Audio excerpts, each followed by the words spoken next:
একটা সিনেমা প্রথম কে দেখে বলুন তো? মানে সিনেমাটা তৈরি হওয়ার আগে কে দেখে? দেখেন পরিচালক। তার কল্পনার পর্দায় স্ক্রিনিং হয় সেই সিনেমার। তারপর লাইট, সাউন্ড, ক্যামেরা, অ্যাকশন ইত্যাদির মাধ্যমে বাস্তবে রূপ পায় সেই সিনেমা। আর সিনেমা বলুন, গল্প বা উপন্যাস, সব কিছুই তো রসদ নেয় জীবন থেকে, জীবনের রাজনীতি থেকে। কিন্তু বাস্তবের রাজনীতি, সেখানে কিন্তু কোনো স্ক্রিপ্ট থাকে না। সেখানে ক্যামেরা হচ্ছে জনগণের চোখ, আর শেষ রায় দেন ভোটার। তাই এই শিল্পাঞ্চলের রুক্ষ মাটিতে এবারের রাজনৈতিক বাস্তবতা ঠিক কী, সেটা জানতেই TV9 বাংলা ডিজিটালের ইলেকশন এডিশন ইন্টারভিউ সিরিজে আজ আমাদের সঙ্গে উপস্থিত ব্যারাকপুর কেন্দ্রের তৃণমূল প্রার্থী তথা পরিচালক এবং অধুনা প্রযোজক শ্রী রাজ চক্রবর্তী। রাজ, আপনাকে স্বাগত। Thank you. প্রথমেই যেটা বলবো সেটা হচ্ছে, আমি ঠিক যেভাবে শুরু করলাম যে একজন চলচ্চিত্র পরিচালক তো প্রথমে ছবিটাকে সে নিজের চোখে, নিজের কল্পনায় দেখে। তুমি তোমার সিনেমায় অনেকবার এমন অনেক দৃশ্য তৈরি করেছো যেখানে রাজনীতি, নির্বাচন ইত্যাদি আমরা দেখেছি। তারপর গতবার নিজে যখন নির্বাচনে প্রতিদ্বন্দ্বিতা করলে, তোমার ওই সিনেমায় দেখানো এবং দেখা রাজনীতি এবং ভোট আর বাস্তবের মধ্যে কতটা তফাৎ দেখলে? প্রথমত বলি যে আমি 2021-এ যখন নির্বাচিত হলাম, মাননীয় মুখ্যমন্ত্রী আমাদের নেত্রী মমতা বন্দ্যোপাধ্যায় আমাকে বললো যে তোমাকে ভোটে লড়তে হবে। তখন তো আমি সারপ্রাইজ অবভিয়াসলি। তার আগে আমি ম্যাডামের জন্য, দিদির জন্য প্রচুর ক্যাম্পেনিং করেছিলাম, প্রচুর ক্যাম্পেন করেছি। 2016 সালে করেছি। দেখবে 2016 সালে যখন আমাদের গভর্নমেন্ট ফর্ম করেছিল, দিদির পাশে কিন্তু আমি বসেছিলাম আর কি, যে হ্যাঁ তুমি দেখো পুরনো ছবি দেখবে। তো আমরা অ্যাকচুয়ালি দিদিকে, আমি ক্যাম্পেইনগুলো করেছিলি, এটা কি নিজের আগ্রহ থেকেই না ওরা বলেছিলেন বলে? অনেস্টলি আমি না, ছোটবেলা থেকেই, আমি হালিশহরের ছেলে, ছোটবেলা থেকেই আমার যদি রাজনীতির উপর যখন মানে অ্যাট্রাকশন তৈরি হচ্ছে বা রাজনীতি সম্পর্কে কিউরিসিটি তৈরি হচ্ছে, আমি নিজে পলিটিক্স করবো এটা কোনোদিন ভাবিনি। কারণ আমার মনে হতো যে পলিটিক্স ব্যাপারটা আমার ঠিক বোধগম্য নয়। ছাত্র জীবনে কমনি বোধহয়, খুব কম, মানে জবরদস্তি যেমন হ্যাঁ, মানে আমি খুব বড় আন্দোলন করেছি, করতেই হবে এরকম ছিল না। কিন্তু খুব ডাইনামিক ছিল আর কি। আমাদের এই ব্যারাকপুর শিল্পাঞ্চলের রাজনীতিটা খুব ইন্টারেস্টিং ছিল আর কি। হ্যাঁ, খুবই বেশি রকমের ইন্টারেস্টিং ছিল আর কি। হ্যাঁ, মানে আমরা ছোটবেলায় যেভাবে রাজনীতি দেখেছি, আজকের রাজনীতি অনেক পাল্টে গেছে আর কি। হ্যাঁ, অনেক বেশি অনেক ভায়োলেন্স ছিল। এখন ভায়োলেন্স কমেছে? ভায়োলেন্স অবভিয়াসলি অনেক কমেছে। আগেকার দিনে আমি দেখেছি ছোটবেলায়, কোথা থেকে এটা তৈরি হয়েছে বলি, যে আমার পরিবারের লোকজন কিন্তু বেসিক্যালি সিপিএম পরিবার আর কি। আমার মামা ছিলেন সিপিএম এর একজন বড় লিডার। আমার মায়ের বাড়ির দিকে হচ্ছে সবাই সিপিএম আর কি। তারাও কি শিল্পাঞ্চল এলাকারই? তারা কল্যাণী আর কি, কল্যাণী। এখানে তো ট্রেড ইউনিয়ন ইত্যাদি। আমার মামা অ্যাকচুয়ালি ট্রেড ইউনিয়ন লিডারও ছিলেন, সুবোধ গাঙ্গুলি, সবাই চিনবে এক বাক্যে আর কি ছিলেন। উনি এখন নেই আর কি। আমার বাবার দিকের লোকেরা ছিল কংগ্রেসি। আচ্ছা, রাইট। সো আমি যখন কাছড়াপাড়ায় বড় হচ্ছি, যখন কাছড়াপাড়ায়, তখন দেখতাম ভোটের দিনকে কংগ্রেসীদেরকে মারা হতো আর কি। ওরা ভোট দিতে গেলেও মারা হতো, ভোটের আগের দিনকেও মারা হতো। মানে আমার এখনো মনে আছে একটা জিনিস জল করছে, আমি কথাটা বলছি, যারা জানে তারা বুঝতে পারবে। আমি বাগমোড়ে কাছড়াপাড়ায় পড়তে যেতাম, টিউশন পড়তে যেতাম। আমি পলিটেকনিক স্কুলে পড়তাম। সো একদিন হঠাৎ করে দেখি খুব দৌড়ঝাঁপ হচ্ছে। কি হচ্ছে না, ওই বাগমোড়ের একটা মোড় ছিল যেখানে একটা গান্ধী মূর্তি লাগানো হবে আর কি, মানে মূর্তি লাগানো হবে, ঠিক আছে। সো রাজীব গান্ধীর মূর্তি বা ইন্দিরা গান্ধীর মূর্তি লাগানো হবে। সেই কংগ্রেসিরা যখন ওই মূর্তি লাগাতে যায়, সিপিএম এর ধুতি পরা লোকেরা যা মেরেছিল বাঁশ দিয়ে, আমি দেখেছিলাম, নিজের চোখে দেখেছিলাম। এবং শুধু তাই নয়, ভোটের দিনকে সিপিএমকে দেখতাম যে কি রুড়ো ওরা, মানে সারা বছর হয়তো একটা অন্য রকম, কিন্তু ভোটের আগে এবং ভোটের দিনকে ওদেরকে একটা অন্য মানুষ হিসেবে দেখতাম। ওখান থেকে আমার ওনাদের প্রতি একটা ডিস্টেন্স তৈরি হয়, আমি ওদেরকে কানেক্ট করতে পারি না। অনেককে হয়তো পছন্দ করতাম ব্যক্তিগতভাবে, অনেক দাদারা, অনেক আমার থেকে সিনিয়ররা, যারা হয়তো আমাদের ক্লাবেরই মেম্বার, যাদেরকে আমি দেখে বড় হচ্ছি, ডাইনামিক না, পলিটিক্যালি খুব ডাইনামিক লাগতো। আমার এরকম মনে হতো যে এরা হয়তো ভবিষ্যতে একটা অন্য ডাইমেনশন নিয়ে আসবে আর কি, রাইট। মানে আমরা ছোটবেলায় ইমপ্রেস হয়ে যেতাম, কিন্তু ওদের ওই ইলেকশনের দিন এবং ইলেকশনের আগের দিনটা পুরো পাল্টে যেত, ওদের পুরো মানে ওদের অচেনা হয়ে যেত এই মানুষগুলো, প্রত্যেকটা মানুষ। সো ওখান থেকে আমার একটা ছিল, একটা মানে ওদের প্রতি তাচ্ছিল্য ব্যাপার ছিল, বা ওদের অপছন্দ ছিল। সেই সময় একজনকে লড়তে দেখতাম, তার নাম মমতা বন্দ্যোপাধ্যায়, যে এদের এগেনস্টে লড়তো। আর একে বারবার একটা মহিলা, একটা দুর্বলতা সেখানে কংগ্রেসে আর মহিলা আর কি। আর আমার ছোটবেলা থেকে আমি জানি না, মহিলাদেরকে অসম্মান যারা করে, আমি তাদেরকে পছন্দ না, একদম এক বাক্যে পছন্দ না। যদি আমার বাবা আমার মাকেও জোরে কথা বলতেন, আমি আমার বাবার সঙ্গে কথা বলতাম না।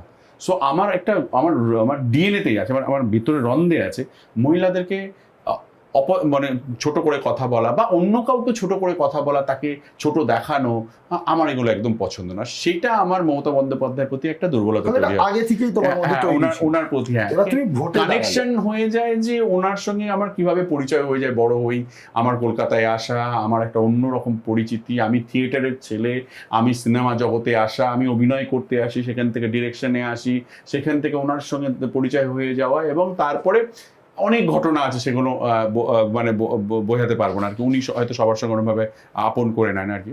যখন ইলেকশন আমি লড়লাম 2021 সালে, কি দেখলে প্রথম, যা তার আগে কখনো জানতে না? 2021 প্রথমত হচ্ছে রিয়েলি শিল্পী মন নিয়ে রাজনীতিকে দেখতে, আমি অনেক ইমোশনাল, আমি নিজেও খুব ইমোশনাল, আমি আবেগ দিয়েই রাজনীতিটাকে দেখতাম। হয়তো খুব ইজি, এই কাজ করে দেবো, এই কাজ করে দেবো, এই করা। তারপরে যখন 2021 সালে মানে আমি যখন আমি এমএলএ হলাম, তখন বুঝতে পারলাম রিয়েলিটিটা আলাদা আর কি। কোথায় যতটা সহজ ছিল আমার জিতে আসা, এবার কাজ করার ক্ষেত্রে অতটাই কঠিন ছিল আর কি।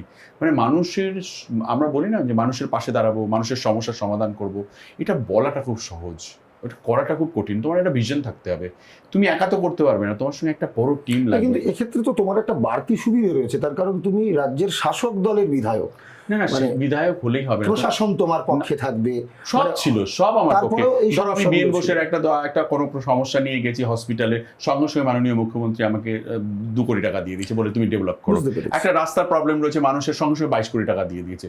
একটা রাস্তার প্রবলেম রয়েছে, এক্ষুনি সমস্যা করতে হবে, এক্ষুনি দিয়ে দিয়েছে, সব দিয়ে দিয়েছে। কিন্তু এটা না, পুরোটাই না একটা সিস্টেম, একটা ভিশন, অনেকগুলো মানুষকে নিয়ে করতে হবে। এটা তুমি একা ভাবলে যে ধরো তোমার চ্যানেলকে অনেক দূরে নিয়ে চলে যাবে, যেটা উনি ভাবেন 365 দিন মাননীয় মুখ্যমন্ত্রী মানুষের জন্য কাজ করেন, মানুষের কথা ভাবেন, সেই পরিষেবাগুলো আমরা যদি ঠিক করে মানুষের কাছে পৌঁছে দিতে পারি, মানুষের কোনো সমস্যা থাকবে বলে আমার মনে হয় না।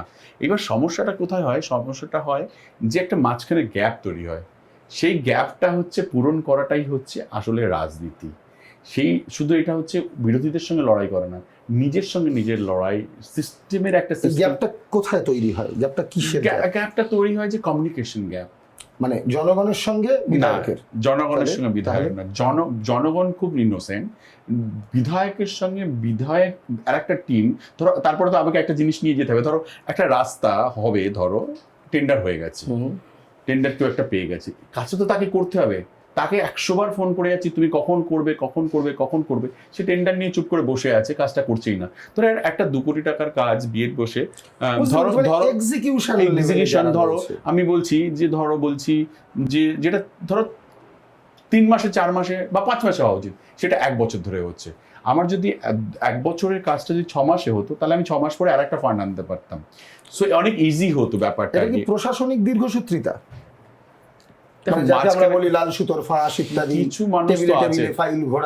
কিছু তো মানুষ আছে যারা কাজ করবে, দায়িত্ব নেয়, তারপরেও তারা সেটা পালন করে না বা পালন করতে জানে না, হতে পারে আর কি। যে কারণে মুখ্যমন্ত্রী এত মানে পরিকল্পনা রয়েছে, এত প্রকল্প রয়েছে, যেগুলো মানুষের কাছে পৌঁছালেও মানুষ জানে না এটা কোথা থেকে আসছে আর কি। সো পার্টি এবং অ্যাডমিনিস্ট্রেশন, এই দুটো কিন্তু আলাদা পার্ট। এটাই হচ্ছে মানে আমি রিয়েল লাইফে ইজিলি সেটা দেখিয়ে দিতে পারবো। একটা জননেতা গেল, এই করবো, এক্ষুনি করে দিতে পারছে, সব করে দেবো, এই করো, এক্ষুনি করে দিল। কিন্তু তুমি রিয়েল লাইফে ধরো একজন মানুষ আমাকে বলছে বার্ধক্য ভাতাটা পাচ্ছি না, সো বার্ধক্য ভাতাটা হয়তো 2 বছর 3 বছর ধরে আটকে আছে। সেটা যে তোমার জন্য আটকে আছে তা নয়, কিন্তু আমি বলছি মুখ্যমন্ত্রী হয়তো সেটা পুরোটাই ক্লিয়ার করেছে, মাঝখানের কিছু জিনিসের জন্য হয়তো আটকে আছে। সেই জটটা কেন আমরা ছাড়াতে পারছি না? আমি যে কথাতে এরপরেই আসতে চাই সেটা হচ্ছে কি, আমি এক্ষুনি বলছিলাম যে তোমার বানানো ছবি, ওয়েব সিরিজের কথা। কিছুদিন আগেই, মানে কয়েক মাস আগেই তোমার লেটেস্ট যে ওয়েব সিরিজটা আমরা দেখেছি সেটা হচ্ছে আবার প্রলয় 2। তা প্রথম কথা, আমি ইন্ট্রোতেই যখন শুরু করছিলাম বলছিলাম যে সিনেমা, সাহিত্য, উপন্যাস বাস্তব থেকে রসদ নাই। অদ্ভুতভাবে তুমি যে এলাকার জনপ্রতিনিধি এবং যেখানে বড় হয়েছে ছোট থেকে, সেই শিল্পাঞ্চলই কিন্তু তোমার ওই ওয়েব সিরিজেরও প্রেক্ষাপট। এবং অদ্ভুতভাবে, আমি জানি না সেই শিল্পাঞ্চল কিনা, সেই প্রশ্নটা আমার তোমার কাছে থাকবে। এবং তোমার ওই ওয়েব সিরিজ জুড়ে দেখা যায় বিভিন্ন মানুষ, তারা খারাপ মানুষ বলার অপেক্ষা রাখে না, যারা নিজেকে নেতাজি এই নামে পরিচিতি দেয়। তা প্রথম প্রশ্ন যেটা, সেটা হচ্ছে গিয়ে ওই ওয়েব সিরিজের রসদ বা প্রেক্ষাপট কি এই শিল্পাঞ্চল থেকেই নেওয়া? আর যদি তা হয়ে থাকে, এই শিল্পাঞ্চলের নেতাজি কে বা কারা কারা?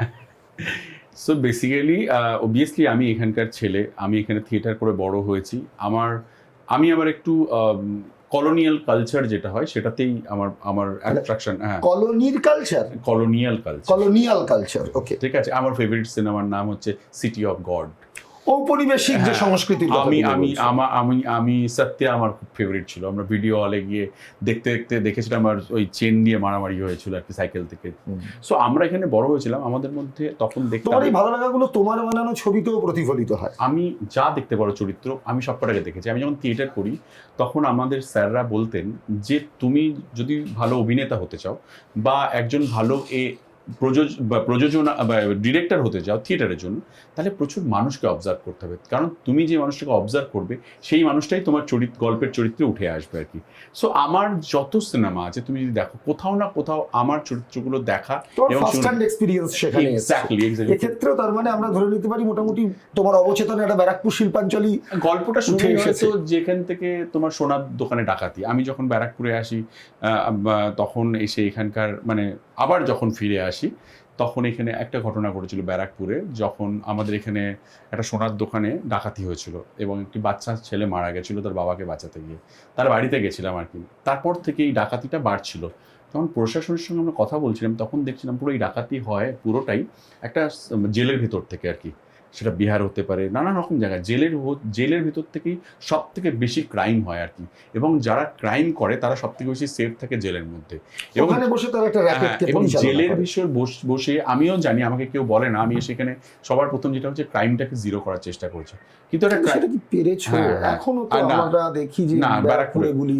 সেটা ব্যারাকপুর যেহেতু বড় করে দেখায়, ব্যারাকপুর ভাটপাড়ার মধ্যেও পড়ে, নিউ ব্যারাকপুরের তুমি মধ্যে। তোমার বিধানসভা এলাকা, আমার বিধানসভা মধ্যে তুমি বলছো। নোয়াপাড়াটাও কিন্তু ব্যারাকপুরের মধ্যে ফেলে দেয়, কিন্তু সেটা আমার বিধানসভার মধ্যে পড়ে না। ধরো কিছুদিন আগে বলে যে ব্যারাকপুর, এটা ব্যারাকপুর 1, কিন্তু ব্যারাকপুরের আর টিটাগড়ে তুমি আগে যদি ধরো বছরে 100টা ক্রাইম হতো, তাহলে আজকের দিনে ক্রাইম রেট হচ্ছে 5। মানে এটা কি তুমি ডেটা নিয়ে বলছো? ডেটা নিয়ে বলছি 5, তুমি ডেটা নিয়ে নাও। ব্যারাকপুর বিধানসভা 108, ব্যারাকপুর বিধানসভা। এটা কিভাবে কমালে এই 5 বছরে? দেখো, প্রথম কথা হচ্ছে আমরা ক্রাইমকে এন্টারটেইন করি না। একটা পলিটিশিয়ান চাইলে সব করতে পারে।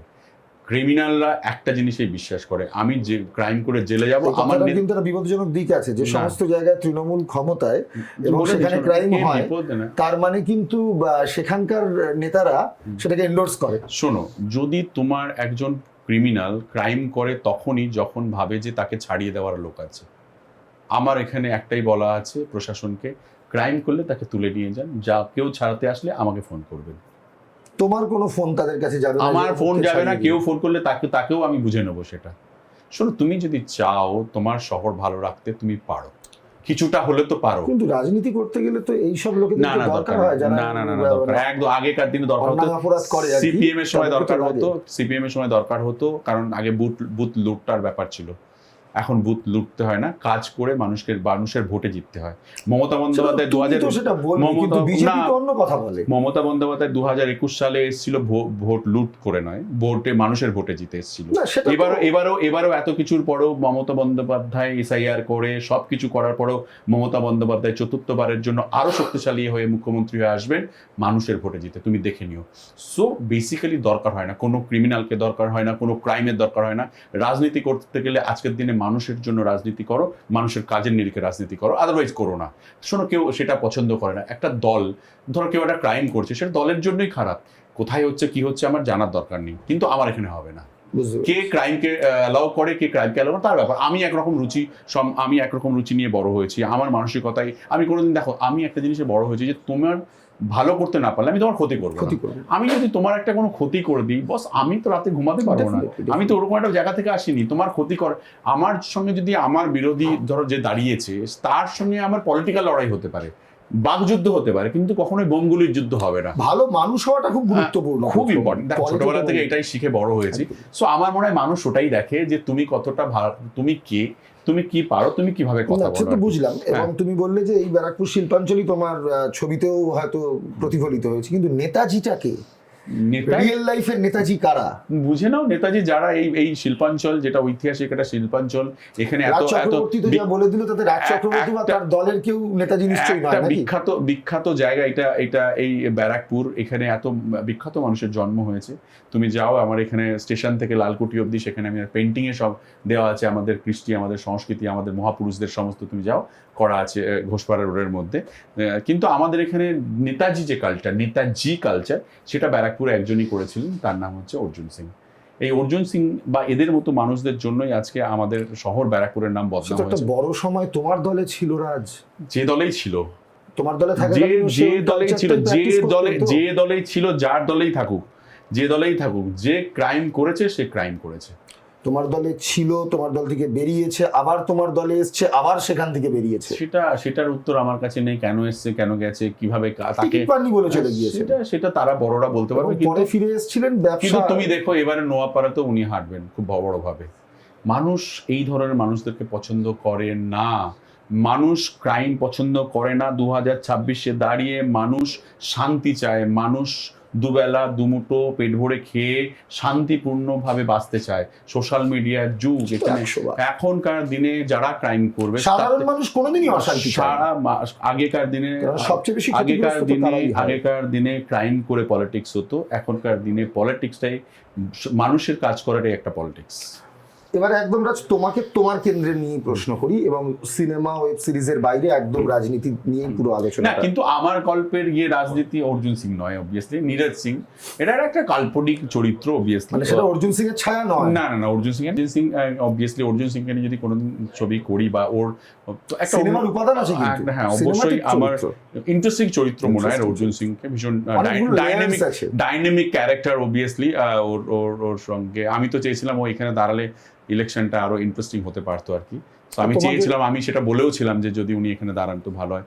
সো মনে হতো যে ঠিকঠাক জায়গায় ঠিকঠাক খেলা হচ্ছে। কেন মনে হয় উনি দাঁড়ালেন না সেটা আমি জানি না, এটা ওনার দল বা উনি যেখানে জিততে পারবেন না নোয়াপাড়ায় পারবেন, সেটা আমি জানি না, এটা আমি জানি না, ওটা আমার জানি না। তবে অবভিয়াসলি বিরোধী হিসেবে একজন বড় দলকেই আমি চাইবো, বড় কাউকেই চাইবো। অর্জুন সিং ডাকলে আমার রাজনৈতিক ইয়েটায় ম্যাচুরিটিটা আরো বেটার। না না, দাঁড়াও, তুমি কিন্তু এই কথাটা বলার মাধ্যমে খুব সুকৌশলে একটা অন্য কথা বললে, যে Arjun Singh is a better contender 100% দেন কৌস্তব বাগচি। 100%, এটা নিয়ে কোনো সন্দেহ নেই। উনি কৌস্তব বাগচি তোমার দলনেত্রীকে মুখ্যমন্ত্রী পদ থেকে না সরানো অবধি মাথায় চুল রাখবেন না।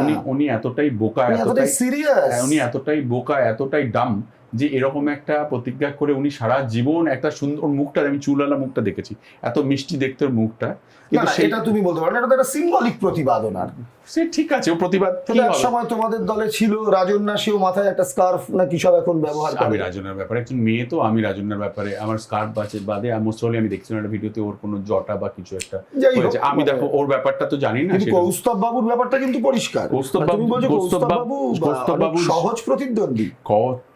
প্রতিদ্বন্দ্বী নয় কৌস্তব বাবু। তা তোমার প্রতিদ্বন্দ্বী এবার কে? প্রতিদ্বন্দ্বী আমরাই আমাদের প্রতিদ্বন্দ্বী। আমরা যদি লড়াই করছি বিজেপির বিরুদ্ধে লড়াই করছি। এটা কিন্তু গণতন্ত্রের জন্য ভয়ঙ্কর, যেখানে তোমার কোনো প্রতিদ্বন্দ্বী নেই। বিজেপি আমার প্রতিদ্বন্দ্বী। বিজেপি মানে তোমার কেন্দ্রে বিজেপি। প্রবলেম হচ্ছে যে তিনিও কিন্তু ব্যারাকপুরের ভূমিপুত্র। আরে ভূমিপুত্র বলে কিছু হয় না, সব অনেক ভূমিপুত্র আমরা দেখেছি, এসব কোনো কিছু নয়। মানে কাজের লোক দরকার, যে মানুষটা ভালো করে কথা বলতে জানে না, যে নারীদেরকে অসম্মান করে।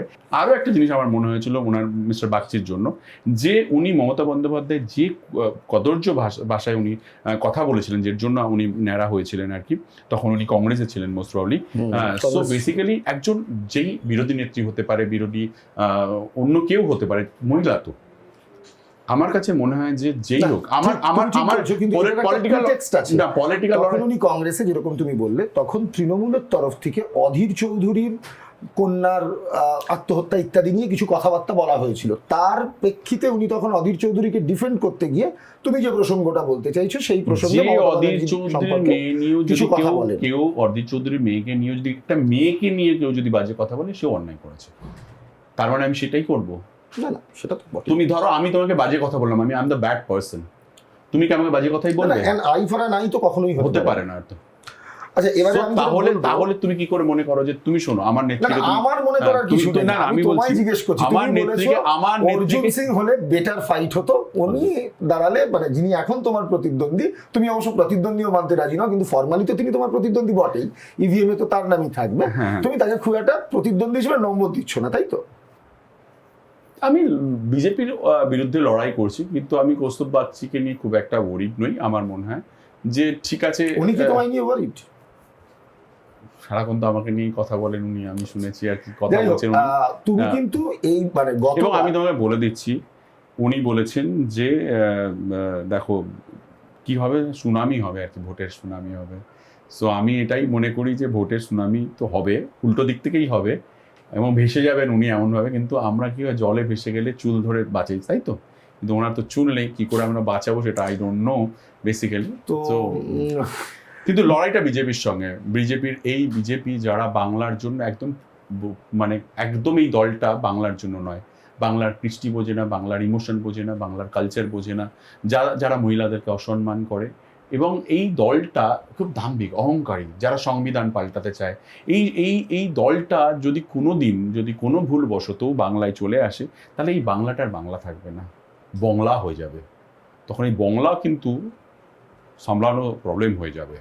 এবার তুমি দ্বিতীয়বার টিকিট পেয়েছো, ফলে এবারে তো গতবার নয় স্টার পরিচালক রাজ চক্রবর্তী দাঁড়িয়েছিল, মমতা বন্দ্যোপাধ্যায় স্নেহধন্য, সব ঠিক আছে, এখনো আমি প্রশ্ন মমতা করিনি। বন্দ্যোপাধ্যায় না, না, স্নেহধন্য, সেগুলো তো হ্যাঁ। সব আছো, হ্যাঁ। কিন্তু এবারে তো প্রশ্ন আসবে যে গত 5টা বছর কি রাজ করেছো? চক্রবর্তী করেছেটা কি? বলবো?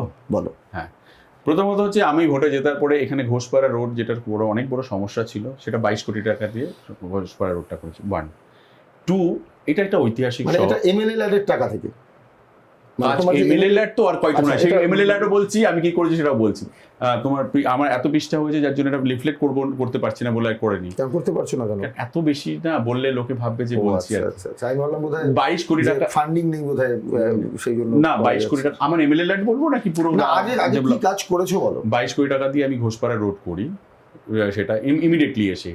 হ্যাঁ, সেটা দেখো, আমি তো আমার সরকারের থেকে টাকা এনে করব, আমি তো আর অন্য কেউ দেবে না না, না, আমাকে। তুমি তো রাজ্য সরকার আমি থেকে টাকা দেবে। বিধায়ক ল্যাড থেকে যেটা করি যে তুমি ব্যারাকপুর স্টেশন থেকে বেরোলেই, যেহেতু এটা ঐতিহাসিক শহর ব্যারাকপুর, এবং বেরোলেই তুমি যদি সামনের দিকে আসতে, এখানে একটা আইল্যান্ড ছিল, এখানে একটা জঙ্গল মতো আইল্যান্ড ছিল, সেটাকে সরিয়ে দিয়ে ওখানে একটা 100 ফিটের হাইমাস দেখবে ফ্ল্যাগ লাগানো হয়েছে, যেটা দেশের স্বাধীনতা, দেশের সঙ্গে এটা কানেক্ট করতে পারে আর কি। তুমি এদিকে মুখ ফেরালেই দেখবে, তুমি গেছো এখানটায়, তুমি দেখবে ওই যে ওইটা আমার বিধায়ক তোমার ল্যাড। তহবিল দিয়ে এবং এই স্টেশন থেকে লালকুঠি অবধি যদি ডান দিক দিয়ে যাও, তুমি দেখবে ঘোষপাড়া রোডের উপর দিয়ে, তুমি ডান দিকে আগে ছিল ঘুটে দেওয়া হতো এই দেওয়ালটার মধ্যে, ওই যে পাঁচিলটা আছে, এখানে দোকান ছিল আর কি, সেখানে আমি একটা ফুটপাথ বানিয়ে দিয়ে ওই দোকানগুলো আপাতত সরিয়ে দিয়ে ওখানে পুরো একটা রিহ্যাবিলিটেট করা হ্যাঁ হয়। করা হয়েছে, বেশ সুন্দর করে, যাতে একটা এই শহরের একটা ইতিহাস, সেখানে সিপাহী বিদ্রোহ থেকে আরম্ভ করে সব কিছু রয়েছে, এটা করা হয়েছে। বিএন বোস হসপিটাল, যেটাকে 2 কোটি টাকা খরচা করে রিনোভেট করা হয়েছে।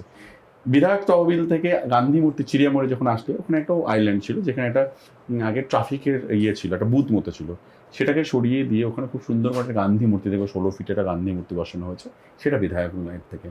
এখানে সবকটা স্কুলকে প্রায়, আমি 1-2টো হয়তো মিস যেতে পারে, তাই প্রায় বলছি, সবকটা স্কুলকে 10 লাখ 15 লাখ টাকা করে দিয়েছি। যে কোনো স্টুডেন্টরা আমার কাছে কিছু চেয়েছে, আমি সঙ্গে সঙ্গে, এমনও হয়েছে সায়েন্স সিটি ঘুরতে নিয়ে যাওয়া, তাদেরকে তাদের এই লাইব্রেরি যে বানিয়ে দেওয়া। 10-15 লাখ টাকা করে স্কুলগুলোকে, অনেকগুলি স্কুলকে দিয়েছো, মূলত এগুলো স্কুলের কি পরিকাঠামো খাতে খরচ হয়েছে? পরিকাঠামো খাতে মেইনলি আমার যেটা ঘরবাড়ি হয়েছে, না, কম্পিউটার, মেইন হচ্ছে রং করা, স্কুলগুলো রং করা, বেঞ্চগুলোকে সুন্দর করা, বিউটিফিকেশন, ডিজিটাল বোর্ড মানে স্মার্ট বোর্ড নিয়ে আসা, কোথাও লাইব্রেরি করা, এটাও কোথাও কিন্তু তোমাদের দলের বিরুদ্ধে, মানে শুধু তোমার কেন্দ্রে না, সার্বিকভাবে একখানা বড় অভিযোগ। ভেতরে সব একেবারে জিরজিরে অবস্থা, কিন্তু বাইরে থেকে কিন্তু তোমাদের সরকার সবকিছু খুব সুন্দর সাজিয়ে গুছিয়ে এটা রং করে দেয়। বিরোধীদের কথা বলছো তুমি, বিরোধীরা কোনোদিন আমাদের বিরোধীদের সম্পর্কে, কথাই তো বলতে হবে। বিরোধীরা আমাদের কি বলেছে নিয়ে আমরা মাথায় লাগাই না, বিরোধীরা বিরোধীর কথাই বলবে। কোনো বিরোধী ভালো কথা বলবে যে রাজ তুমি খুব ভালো কাজ করেছো, এটা বলবে কোনো বিরোধী, কোনো আচ্ছা, দুনিয়ার আর কি কি বিরোধীরা কাজ করেছো তাতে আসি এবার। হ্যাঁ, না তুমি বিরোধীদের প্রশংসা করতে চললে তো, তাই বললাম। আর কাজ করেছি এটা বিএন বোসের বললাম, এবং একটা সিটি স্ক্যান লাগানো হয়েছে, যেটা 31 কোটি টাকা খরচা করে, ওকে, ঠিক আছে। এবং আগামী দিনে এগুলো সব অপারেশনাল এখন কাজ চলছে, অপারেশনাল একদমই চলছে। কি কি করতে এখানে পারো? খেলার মাঠ বলছি, হ্যাঁ খেলার মাঠ করা হয়েছে, অনেকগুলো খেলার মাঠকে ডেভেলপ করা হয়েছে, অনেক কিছু করা হয়েছে। আর তোমার কি বলে, জলের যে প্রত্যেকটা মোড়ে মোড়ে জলের এটিএম বসানো হয়েছে, রাস্তাঘাট, ড্রেন, বারাসাত রোড যেটা সব থেকে মানে বেশি, রাস্তাঘাট নিকাশি জল নিয়ে এখন আর না তোমার নিকাশি এলাকার নিয়ে মানুষের প্রবলেম, সমস্যা নেই? নিকাশি প্রবলেম আছে, ড্রেন বলেছে, নিকাশি অব্দি যায়নি। সো বেসিক্যালি তোমার আমাদের মেন আরেকটা খুব ইম্পর্টেন্ট জায়গা ছিল যেটা বারাসাত রোড, 1.5-2 কিলোমিটার। ওই রোডটা বেসিক্যালি চওড়া হওয়াটা খুব দরকার, কারণ ওখানে স্কুলের বাচ্চারা অফিস আওয়ার্সে খুব প্রবলেম হয়, খুবই ওই এখনো সেই পুরোনো দিনের রাস্তার মতো আছে। Right. সো এই রাস্তাটা অ্যাকচুয়ালি ইমিডিয়েটলি চওড়া করা খুবই দরকার। সো তার জন্য আমরা যখন ম্যাডামকে জানাই, মাননীয় মুখ্যমন্ত্রীকে জানাই, উনি বলেন যে ঠিক আছে পিডব্লিউডির কাছে যাই, তারা একটা অ্যাপ্রুভাল দেয়, 7-8 কোটি টাকা মতো দেয়, 1.5 কিলোমিটার যেহেতু। তারপরে ওইটা করতে গিয়ে দেখা গেল যে এটা পসিবল নয়, কারণ রাস্তার দুপাশে এত ইলেকট্রিকের পোস্ট আছে, সেই পোস্টগুলোকে মাটির তলায় নিয়ে যেতে হবে। এবার চলে গেল ইলেকট্রিক ডিপার্টমেন্টে আর কি। তো সেইখানে যখন যাওয়া হলো, সেটার একটা কস্ট আসলো 29 কোটি টাকা। সেইবার 1.5 কিলোমিটার রাস্তা করার জন্য এত টাকা কি করে লাগবে, এটা আমাকে এক্সপ্লেন করতে হবে। সেই এক্সপ্লেন করতে গিয়ে আমার অনেকটা সময় চলে গেল, এবং গিয়ে আলটিমেটলি ওটা অ্যাপ্রুভ হয়ে আসলো। এখন এই রাস্তাটা হবে, শুরু হয়েছে সবে কাজ, 7-8 দিন হয়েছে, ড্রেনগুলো ঠিক করে গেছে। অ্যাপ্রুভ হয়ে গেছে, ফলে এই এমসিসিতে ওটার কাজ আটকাচ্ছে না?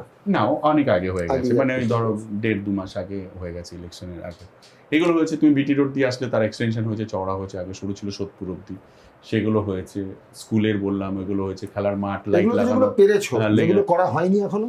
করা হয়নি মানে মেন করতে হবে আগামী 5 বছরে, এটা খুব ইম্পর্টেন্ট কাজ করতে হবে, মানে এটা করতেই হবে। সেটা হচ্ছে যে এখানে না ওয়াটার লগিং এর একটা বড় সমস্যা। জল জমে। হ্যাঁ, কিছু ওয়ার্ডে প্রায় 8-9টা ওয়ার্ড আছে যেখানে বৃষ্টির সময় জলটা বেরোতে পারে না।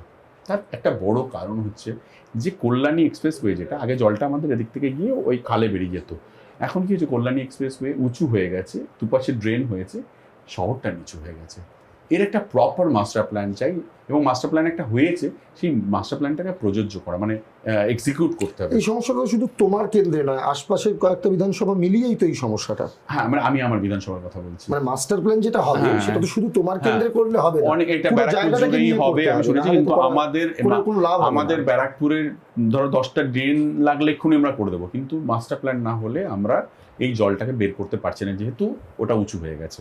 এটা একটা বড় কাজ, এই কাজটা করতেই হবে, মানে না হলে ফিউচারের জন্য খুব সমস্যা আছে ব্যারাকপুর শহরের জন্য।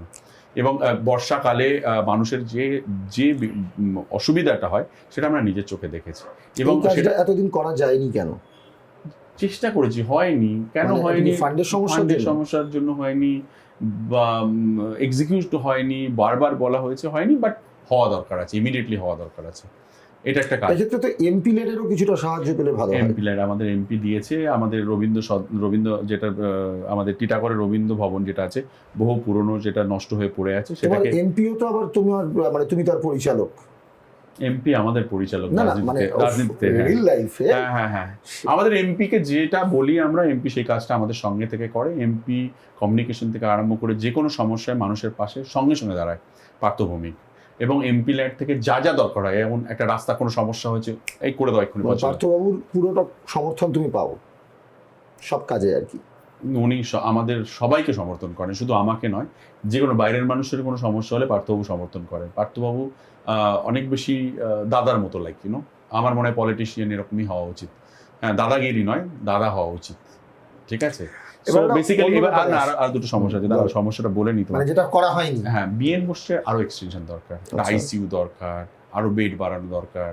হ্যাঁ, আমরা করার চেষ্টা করছিলাম, জায়গা পাচ্ছিলাম না, বাট এটা একটা ফোকাস করা উচিত, এটা বিএন বোসের ডেভেলপমেন্ট। মানে এটা কি তোমার মনে হয় যে তুমি এই টার্মে যদি জিতে আসতে পারো তাহলে করতেই হবে, করতে পারবে? হ্যাঁ, করতেই হবে, মানে না করলে প্রবলেম হবে আর কি, এই মানে সার্ভিসের ক্ষেত্রে অনেক সমস্যা। রাজ, এবারে একটা প্রশ্নে আসবো, যে প্রশ্নটা তোমার জন্য অপ্রিয়ই হবে ডেফিনেটলি। সেটা হচ্ছে গিয়ে, তুমি সফল পরিচালক, তুমি আবার এখন প্রযোজক, তোমার 2 সন্তানের পিতা, তুমি মাঝে মধ্যেই বিদেশে বেড়াতে যাও, সুন্দর সুন্দর ছবি দাও, তোমার সুন্দরী নায়িকা স্ত্রী, এই এত কিছুর পরে কিন্তু কেন্দ্রে খুব একটা আশোফাশো বলে মনে হয় না। কেন্দ্রে খুবই আসে, 4 থেকে 5 দিন আসে। কিভাবে আসে? আমি যা যা বললাম, এত কিছু করার পরে কি করে একটা মানুষ আসে, হিসেবটা কি করে হয়?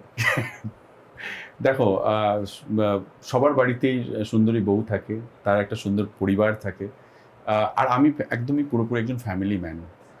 সেটা আমরা দেখি। হ্যাঁ, ফ্যামিলি, খুব বেড়াতে যাও। হ্যাঁ, ফ্যামিলি আর কাজের বাইরে আমার জন্য আর একটা বড় পরিবার হচ্ছে আমার কনস্টিটিউয়েন্সি। এর বাইরে আমাকে খুব একটা কোথাও দেখতে পাবে না আর কি। ঘুরতে যাই, টাইম ম্যানেজমেন্ট করি, অবভিয়াসলি 365 দিনের একটা বছর, আমি যদি 150 দিন 200 দিনও কাজ করি, আমি 100 দিন পাই আমার কনস্টিটিউয়েন্সির জন্য। ধরো মানে মোটামুটি তুমি বছরে 100 দিন কনস্টিটিউয়েন্সিতে থাকো? বেশি করি আর কি, ধরো 4 দিন 5 দিন তো মিনিমাম আসি সপ্তাহে। হ্যাঁ, এবং বিকেল 2-3টের সময় আসা মানে আমরা যদি এই ইন্টারভিউ নিয়ে বেরিয়ে ব্যারাকপুরের রাস্তার ধারে লোকজনকে জিজ্ঞেস করি রাজ চক্রবর্তীকে দেখা যায় কিনা, হ্যাঁ বলবে ভাইয়া রোজ দেখাতা নেই, ভাইয়া রোজ আয়লা। আর উল্টোটা যদি বলে?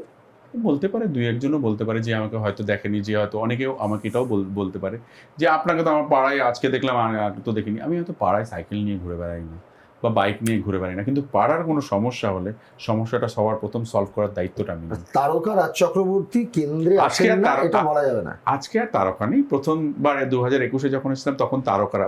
এখন তুমি তারকা নয়, এখন আমি একজন পলিটিশিয়ান।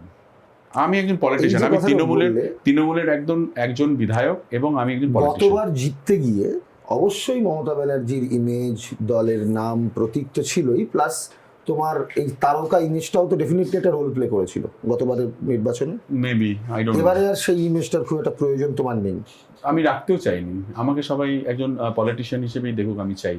আমার কনস্টিটিউয়েন্সিতে আমাকে একজন বিধায়ক এবং পলিটিশিয়ান হিসেবেই দেখুক, আমি চাই। আমাকে তারকা হিসেবে দেখুক না। আমি আমার প্রফেশন আমি পরিচালনা করি, আমার প্রফেশন আমি একটা কথা বলি খুব ইম্পর্টেন্ট। আমাদেরকে খুব ইজিলি এইটার মধ্যে দাগিয়ে দেওয়াটা খুব সহজ। ধরো তুমি একজন জার্নালিস্ট, তুমি পলিটিক্স করলে তোমার কোনো প্রবলেম নেই।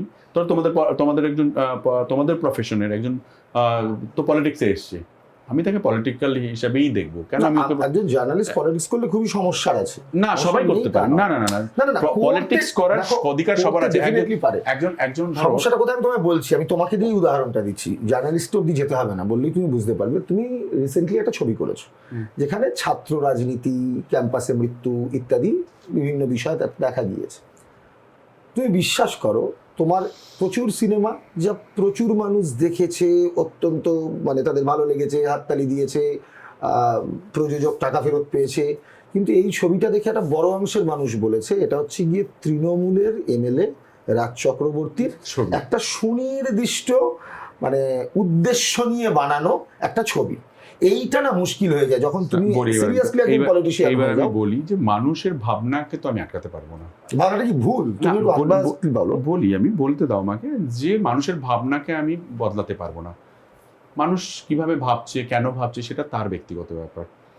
আমি হোক কলরব যখন বানিয়েছি, এই গল্পটা ছিলই পুরোটা একটা অ্যান্টি র্যাগিং এর এগেনস্টে, তাই তো, মানে পক্ষে আর কি, যে র্যাগিং হয় এটা নিয়ে এটা বানানো। এটার মধ্যে কোনো পলিটিক্স নেই। যদি কেউ ভালো করে ছবিটা দেখে থাকে দেখবে যে এর মধ্যে রাজনীতি নেই। আমি ইচ্ছাকৃতভাবে কোনোভাবে রাজনীতির মানে অ্যাঙ্গেলই ঢোকাইনি। এটা আমি একজন পরিচালক হিসেবে যেটা করার মনে হয়েছে আমি সেটা করেছি। কারোর ছবি দেখে যেটা বলার মনে হয়েছে সেটা উনি বলেছেন, সেটা নিয়ে আমার প্রবলেম নেই। একজন ডক্টর, ঠিক আছে, একজন ডাক্তার যে পেশেন্ট দেখেন, ধরো আমি যাকে দেখাতে যাই, সে অন্য একটা রাজনীতি মানে একটা অন্য দলের হয়ে উনি প্রচারও করেন, সব করেন, কিন্তু আমি যখন যাই তখন কিন্তু আমি একজন ডাক্তারের কাছেই যাই।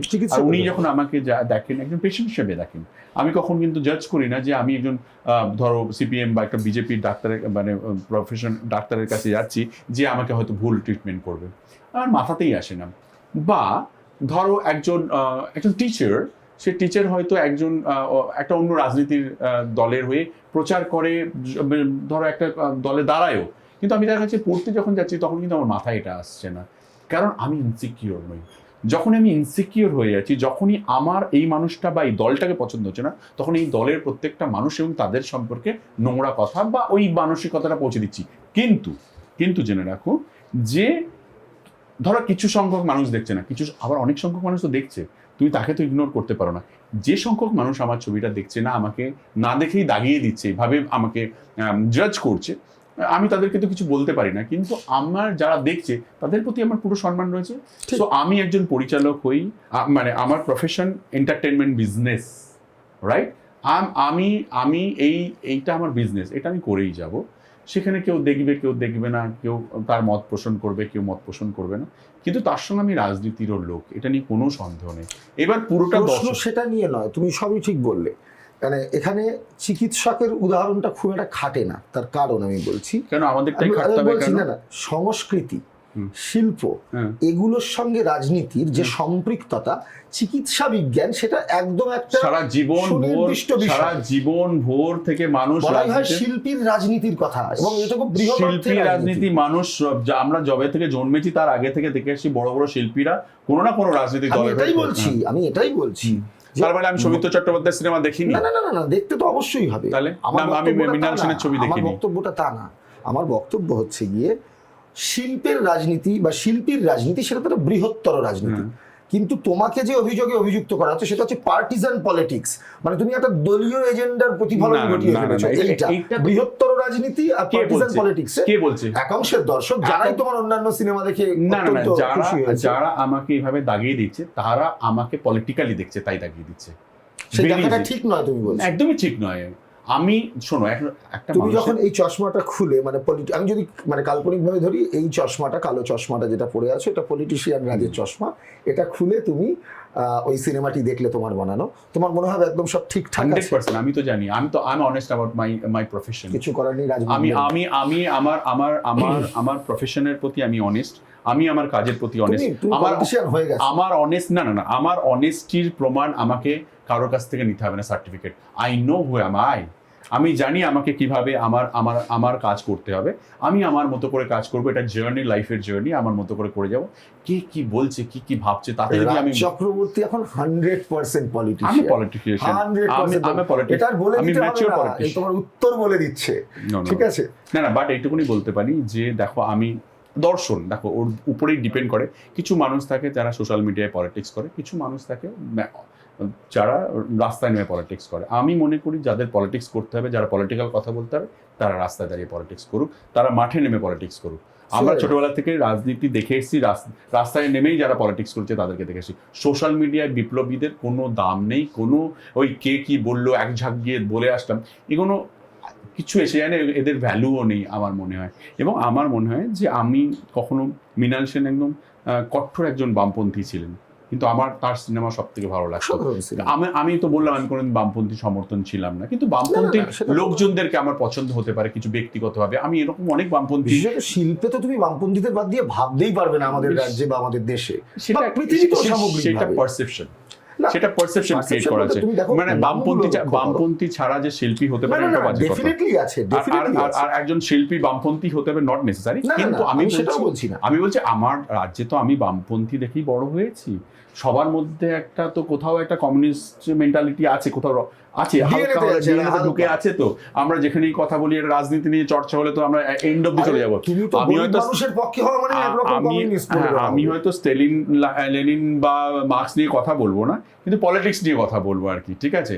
শোনো, আমি হয়তো সিনেমা করি বলে আমাকে এক্ষুনি ফেলিনি, ট্রুফো, গদার নিয়ে কপচাতে হবে না। আমি কপচালে আমি আমার মতো করেই। তোমার বোধহয় এখন একটু হবেও, তার কারণ ঋতব্রত বন্দ্যোপাধ্যায়, ব্রাত্য বসু এবং আরো কয়েকজন, ও হ্যাঁ অবশ্যই সুবোধ সরকার, এরা কিন্তু মাননীয় মুখ্যমন্ত্রী মমতা বন্দ্যোপাধ্যায়কে নিও কমিউনিজমের একটা প্রতীক হিসেবে দেখেন। ফলে সেটা ওরা কিভাবে দৃষ্টিভঙ্গি দিয়ে দেখেন। আমি উনি অবভিয়াসলি, আমার তো মমতা বন্দ্যোপাধ্যায়কে একটা অন্য মানে আমার মনে হয় এরকম পলিটিশিয়ান যেদিনকে থাকবে না সেদিনকে বুঝতে পারবো যে কে ছিলেন। এই মমতা বন্দ্যোপাধ্যায় মানুষের জন্য পলিটিক্স করেছে, মানুষের জন্য লড়েছে, মানুষের জন্য রাস্তায় নেমেছেন, উনি মানুষের জন্য সব করেছেন। একদম ঠিক। এবার এবং বিজেপি এমন, দেখো বিজেপির মতো এরকম একটা অহংকারী, এরকম আত্মতুষ্টি একটা দলকে যদি কেউ মানে নড়িয়ে রেখে দিতে পারে, তার নাম মমতা বন্দ্যোপাধ্যায়। আর কোনো ভারতবর্ষের একটা পলিটিশিয়ান নেই যারা এই বিজেপির নরেন্দ্র মোদী বা অমিত শাহদের মতো এরকম মানুষদেরকে, যারা নিজেদেরকে একটা বিশাল কিছু ভাবছে, তাদের চোখে চোখ রেখে কথা বলতে ভয় পায় আর কি। মমতা বন্দ্যোপাধ্যায় কিন্তু ভয় পায় না, বস। সো বেসিক্যালি রাজনীতি করার জন্য সাহস থাকতে হবে, বুকে দম থাকতে হবে, অনেস্ট হতে হবে। তুমি যদি অনেস্ট হও, তোমার বিরোধীরা যাই খুশি বলুক, যে এই চোর ওই চোর ওই চোর যাই বলতো, ধৈর্য থাকলে ধরে নিয়ে যাও না, ক্ষমতা থাকলে। সো অতএব তুমি রাজনীতি করতে নেমেছো, তুমি জেনে রাখবে তোমার গায়ের কাদা ছেটানো হবে। তুমি তোমার জামাকে কিভাবে সাদা রাখবে সেটা তোমার দায়িত্বের মধ্যে। ভালো কোয়ালিটির সাবান কিনে রাখতে হবে, কিচ্ছু কোয়ালিটি না, মাইন্ডটাকে পরিষ্কার রাখতে হবে, মনটাকে পরিষ্কার রাখতে হবে, সামনের মানুষের সঙ্গে লড়াই করার জেদ তৈরি করে রাখতে হবে। মমতা ব্যানার্জির কথা বলছিলে, 2021-এ যে টিকিট পেলে নাম ঘোষণার আগে প্রথম মানে জানতে পেরেছিলে কিভাবে যে তোমার নামটা ঘোষণা আবার করতে একটা গল্প চলেছে? বলতে হবে তোমাকে বলো, এটাই সুন্দর। তো জানতে প্রথম কথা চাইছি। হচ্ছে যখন যেদিনকে মমতা এগুলো বন্দ্যোপাধ্যায় বিটিএস দরকার না? রাজনীতিতে কেন এসলাম তোমাকে এটা বুঝতে হবে। রাজনীতি কেমন, আমি মমতা বন্দ্যোপাধ্যায়ের সঙ্গে হয়তো ক্যাম্পেনিং করতাম, ওনাকে ভালো লাগতো, কিন্তু রাজনীতিতে ছিলাম না। কিন্তু 2021 সালে যখন মমতা বন্দ্যোপাধ্যায়কে ছেড়ে সবাই চলে গেছিল, আমাদের প্রচুর দলের লোকেরা, এবং আমি জানি প্রচুর মানুষকে এই মমতা বন্দ্যোপাধ্যায় প্রচুর হেল্প সে সময় করেছিল। তুমি কাঞ্চন তোমরা দাঁড়িয়ে তার তার মধ্যে তুমি পুরো গল্পটা শুনতে হবে। তার মধ্যে একজন ছিল আমার বন্ধু, তার নাম রুদ্রনীল ঘোষ। হ্যাঁ, তাকেও আমি দেখেছি মমতা বন্দ্যোপাধ্যায় কত রকমভাবে হেল্প করেছিল। এবং এমন একটা সিচুয়েশনে, বলতে দাও, এমন একটা সিচুয়েশনের মধ্যে তুমি তাহলে একটা গল্প জেনে রাখবে, এটা ভালো হবে তোমার জন্য। কেটে দিলে কেটে দিও। না, তুমি বলো। যে বেসিক্যালি তখন আমার মনে হয়েছিল যে আমি যাকে পছন্দ করি তাকে পছন্দ করি। সো আমার মনে হয়েছিল যে মমতা বন্দ্যোপাধ্যায়কে সেই সময় সবাই যেভাবে ছেড়ে চলে যাচ্ছিল, রোজ বিজেপি একটা করে জয়েনিং করছিল, আমাদের ইন্ডাস্ট্রির হতে পারে, ওনার পার্টির লোক হতে পারে, তখন আমার মনে হয়েছিল যে আমি একদিন ওনাকে সকালবেলা ফোন করলাম যে আমার সত্যি ঘুম হচ্ছিল না, আমার মনে হচ্ছিল খারাপ লাগছিল। আমি বললাম যে দিদি আমি না তৃণমূল জয়েন করবো। তো উনি বললেন যে আরে তুমি তো আমার সঙ্গেই আছো। আমি বললাম না, আমি ঝান্ডা নিয়ে জয়েন করতে চাই দিদি। বলে উনি খুব খুশি হলেন, উনি লিখলেন ইয়া তোমার মনে আছে হবে। আমি বললাম যে আমি শুধু একা না, আমি 10 জনকে নিয়ে জয়েন করব। তখন উনি খুব খুশি হয়েছিলেন, বলেছিলেন কাউকে বলো না। আমি বললাম তোমার হাত দিয়ে ঝান্ডা নেবো। তোমার মনে আছে 2021 সালে একটা জয়েনিং হয়েছিল ডানলবে, প্রথম জয়েনিং।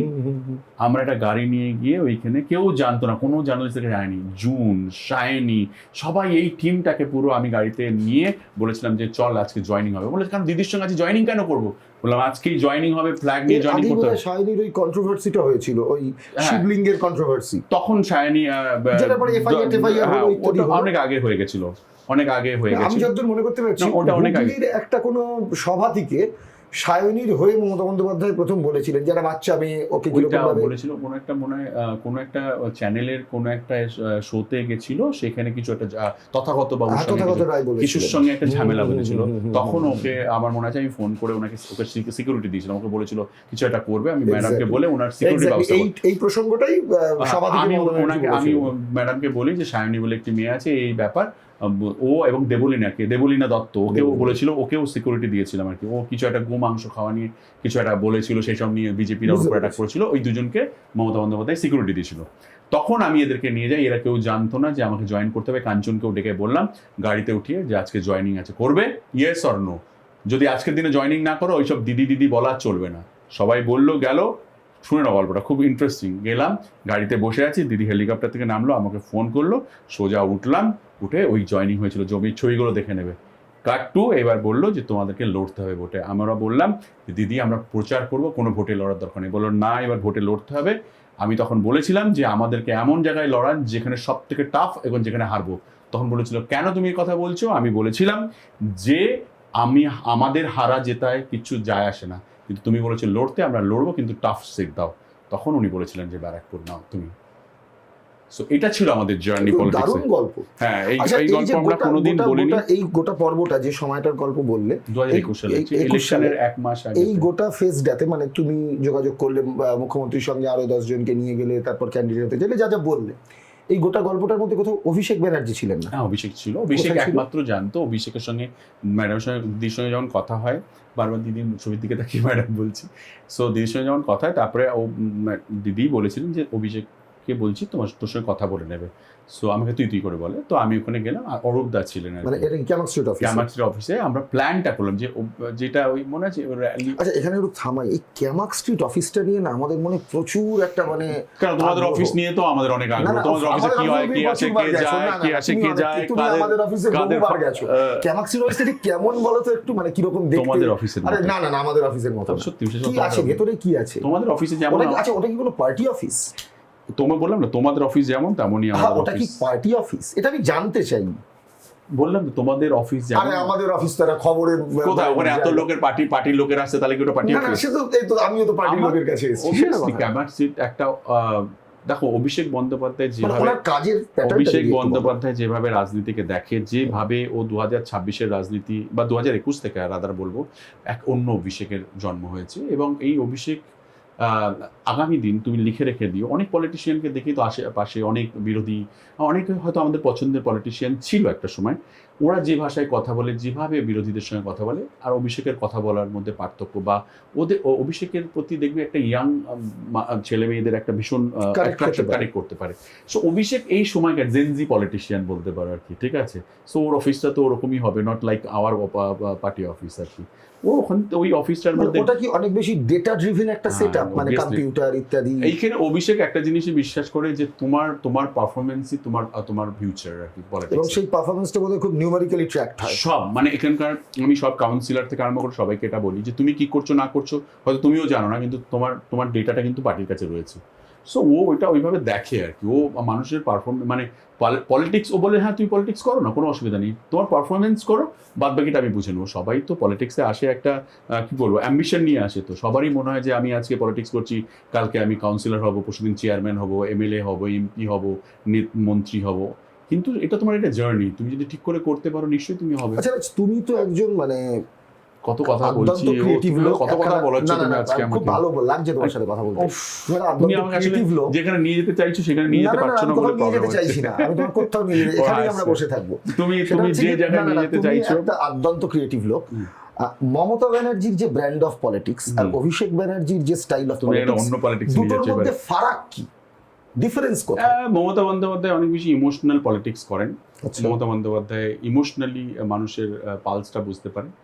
আর অভিষেক বন্দ্যোপাধ্যায় এই মুহূর্তে যেটা হয়, অবভিয়াসলি মানুষের পালস বোঝে, মানুষের রিকোয়ারমেন্টগুলো বোঝার চেষ্টা করে, মানুষের রিকোয়ারমেন্ট যেটা সেটাও ফুলফিল করার চেষ্টা করে। ও বিশ্বাস করে ইমোশন দিয়ে শুধু পলিটিক্স হবে না, ওই পলিটিক্সের জন্য একটা না তোমার ভিতরে একটা শক্ত মনের দরকার, যেখানে অনেক কিছু ত্যাগ করতে হতে পারে তোমাকে। এটাও মনে করে, এটা ওর ক্ষেত্রে, হ্যাঁ ওর ক্ষেত্রে খুব প্রযোজ্য। এবং ওকে হয়তো যারা চেনে না, জানে না, তোমরা জানো কিনা আমি জানি না, ও কিন্তু চেনার বা জানার সুযোগ খুব কম পায়। অ্যাকচুয়ালি ওর ইমোশনাল স্পেস তৈরি করতে দেয় না। ও মানে তুমি ওর খুব ভালো বন্ধু হতে পারবে না। মানে ও যদি তুমি কাজের লোক হও, তোমার কাছে 10 বার যাবে, তোমাকে 10 বার ডাকবে। কিন্তু তুমি যদি খুব ভালো মানুষ, খুব ইমোশনাল, কিন্তু তুমি কাজের লোক, ওর কাছে কাজের লোক ইম্পর্টেন্ট, ওর কাছে ইমোশনাল মানে কাছের লোকের চেয়ে কাজের লোক। ও কাছের লোক মানে কাছের লোক ওর দরকার হয় না। ওর কাছের লোক আমিও জানি না, বলতে পারবো না। আমি যদিও খুব কম ইন্টারাকশন আমার সঙ্গে হয়েছে, তবুও যেটুকুনি আমি বুঝি, ও শুধু কাজ পছন্দ করে, পারফরমেন্স পছন্দ করে। ওর কাছে ও মমতা বন্দ্যোপাধ্যায়কে দেখে বড় হয়েছে। মমতা বন্দ্যোপাধ্যায় যেভাবে পরের রাজনীতিকে দেখে, যেভাবে ওর দৃষ্টিভঙ্গি, অভিষেকের দৃষ্টিভঙ্গিটা একদমই আলাদা।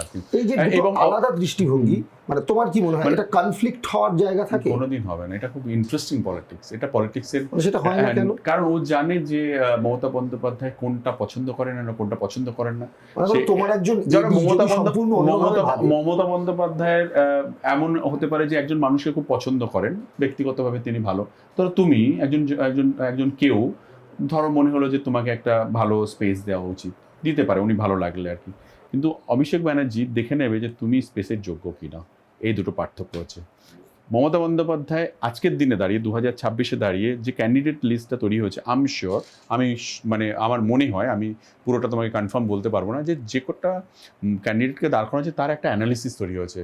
মানে নামের বেসিসে নয়, কবার জিতেছে তার বেসিসে নয়, যে এই মানুষটা ফিউচার, ধরো একটা নতুন, ধরো তৃণাঙ্কুরকে একটা টিকিট দিয়েছে, এটা ভেবেই দিয়েছে যে আগামী 20 বছর ও দলকে সার্ভিস দিতে পারবে কিনা। একটা সময় বলতো না সবাই যে মমতা বন্দ্যোপাধ্যায় চলে গেলে এই দলটা আর থাকবে না। সো অভিষেক বন্দ্যোপাধ্যায় যাতে আগামী 20 বছর দলটা বা 30 বছর দলটা যেন আরো ভালোভাবে থাকতে পারে, তার স্ট্র্যাটেজিও আজকের থেকে বানাচ্ছে আর কি। সেটা এবার তোমরা এটা পরে বুঝতে পারবে, এটা বুঝতে পারবে তোমরা যখন।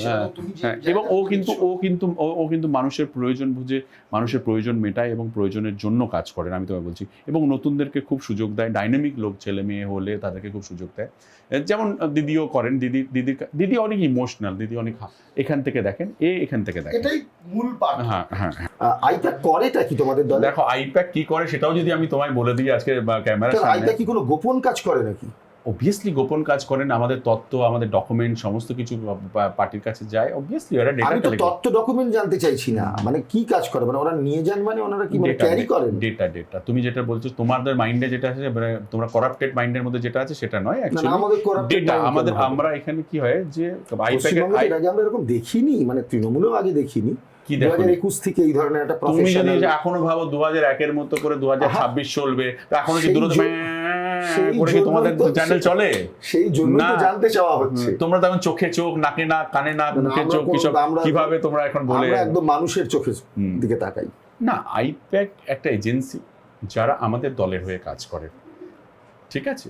অভিষেক বন্দ্যোপাধ্যায়ের অফিস যেমন প্রত্যেকটা মানুষের, আমাদের যারা কর্মী আছে বা আমরা যারা কাজ করি তাদের ডেটা কালেক্ট করে, বা কোথায় কি উন্নয়ন হচ্ছে, কি হচ্ছে তার ডেটা কালেক্ট করে, খুব ইম্পর্টেন্ট। আজকের দিনে data is very very important. সেই কাজটা আইপ্যাকও করেন আমাদের এখানে, এবং সেটা তারা এফিশিয়েন্টলি করে। 100% এফিসিয়েন্টলি করে, 100%। 2021 সালে আইপ্যাকের রিসার্চ এবং আইপ্যাকের সাপোর্ট কিন্তু আমাদেরকে অনেকটা হেল্প করেছে, এবং 2026-ও সেই হেল্পটা করবে। তৃণমূলের অন্দরেই একটা অংশের লোকজন বিভিন্ন জায়গায়, শুধু তোমার কেন্দ্রের কথা হচ্ছে না, সারা রাজ্যের, যারা বলে যে আইপ্যাক টাকা তোলে, আইপ্যাক টাকা তুলে দলের পদ দেয়, প্রার্থী পদ দেয়, এগুলোকে কি তুমি একদমই মনে করো যে এই সে তো কথাগুলো কোনো সার্বত্তা নেই? তোমাদের রিপোর্টারদেরকে বলে টাকা নিয়ে তোমরা অন্য ক্যান্ডিডেট এটা বা তো বিজেপির অন্য হয়ে, কথা। আরে একই কথা, তোমাদের বিজেপির হয়ে তোমরা তার মানে প্রচার তুমি করো, বলতে চাইছো এটা হয় না? হয় না, তুমি বলো হয় কি হয় না?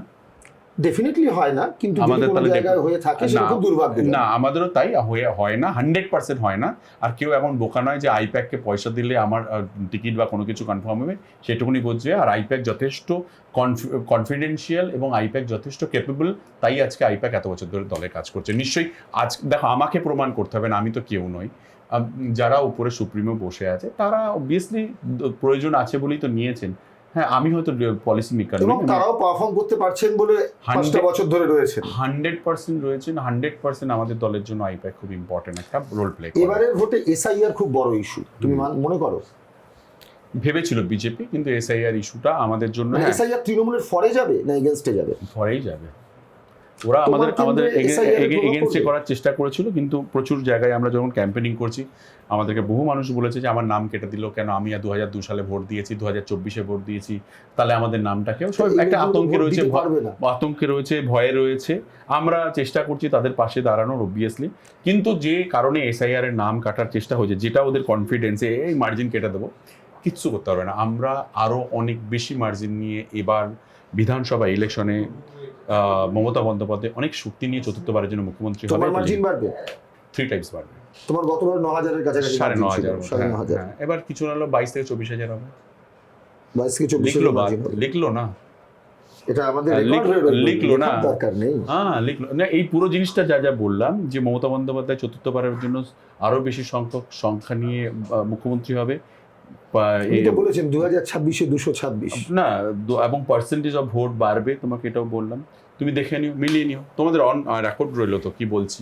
রাজ, অনেক অনেক ধন্যবাদ, আমাদেরকে অনেকটা সময় দিয়েছো।